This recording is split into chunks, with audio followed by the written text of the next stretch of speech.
So guys, nampak tak hari ni Awish yang tolong. Cik. Tolong uncle Aboy susun. Tengah sikit. Kuat ke tak? Oh ya, alhamdulillah sebablah ada troli Imat ni jap. Tolong mak. Tolong mak ni. Ni. Panas. Buka ni.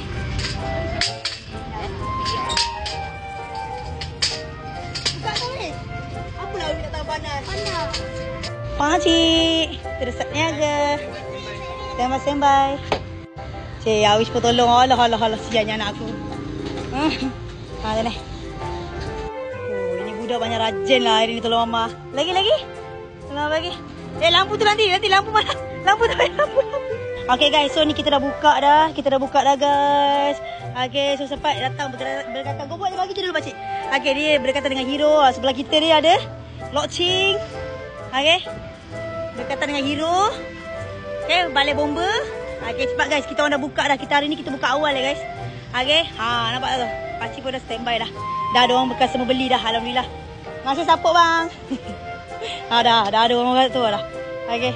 Sekejap. So, kita suruh adik kita tengok coklat dia macam biasa guys. Pekat dia. Oh. Okay, cepat guys. Hari ni kita buat lebih sikit. Okay, so siapa cepat dia dapat. Okay.